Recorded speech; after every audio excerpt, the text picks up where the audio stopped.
To this first episode of Artbeat. I'm Rich Kresge. And I'm Vanessa Banta. Coming up on this episode, we have a Master of Fine Arts student, we have a gallery opening, and an interview with the Director of Fine Arts Museum. All that and more on this episode of Artbeat.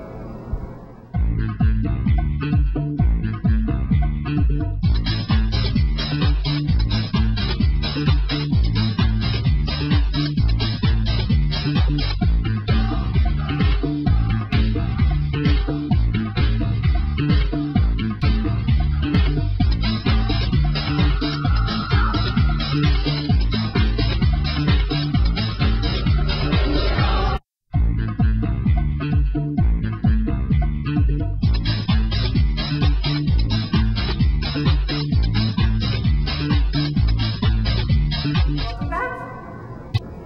Up next, we have an interview with Master of Fine Arts student Michael Hubbard.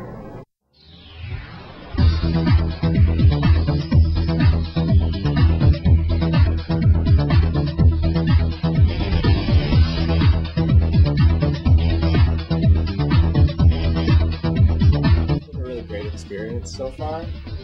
We have kind of an open program where we meet with faculty and have constant input and critique on our work, but there isn't really a set schedule of your process of making work. It's kind of open what you want to do, how you want to do it, your own time frame, and it's kind of just a small community where you constantly have input and advice, which is especially nice from a diverse faculty here, which they're all really experienced in the art world, so have a lot of great input for everyone. It's really kind of a cross-media program here, so it's strange to have someone specifically painting representationally. A lot of people working abstract, but this is what I'm doing. Mostly working with historical figures and relating those to modern practices and modern painters, modern artists, and kind of dealing with the concept of art in general. So a lot of my work brings in historical paintings and kind of creates like a clash between those and modern artists and modern art, abstract art and representational art.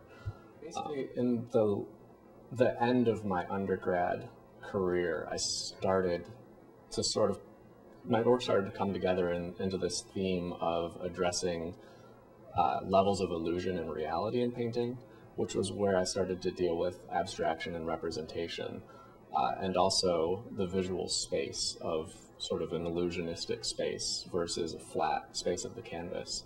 And I'm not sure exactly how this happened, but at some point I started adding in these art historical figures that were interesting to me, and it kind of just evolved naturally from that.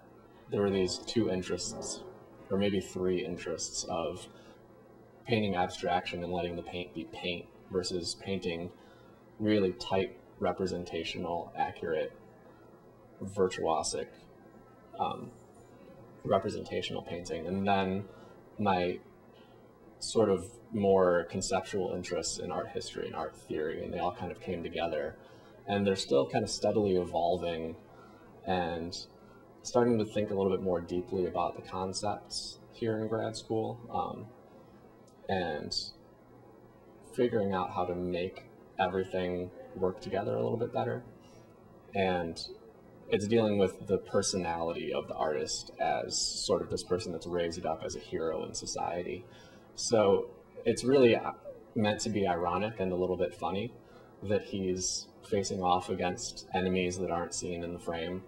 And I think as the work's evolving, it seems like it's going to turn out to be a little bit sad. But Jackson Pollock's kind of a sad story anyway. Some of my earlier pieces that I've just finished last semester dealing with similar themes. There's one that's discussing two modern art critics who were basically enemies, though they pretty much believe the same things. And they're represented by two typewriters in this double panel painting.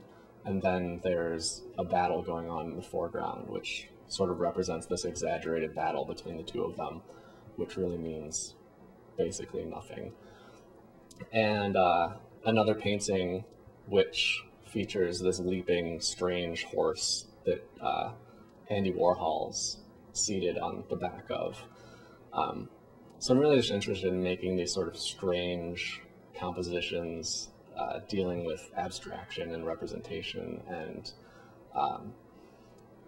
sometimes they might not be terribly accessible to people who don't know about these things that I'm inspired by, but I like to think that the quality of the painting is still something that can be appreciated. Yeah, studio, I hope you've enjoyed the work. Make sure you come and check out my show at the end of this semester in April. I hope you've enjoyed everything. Thank you.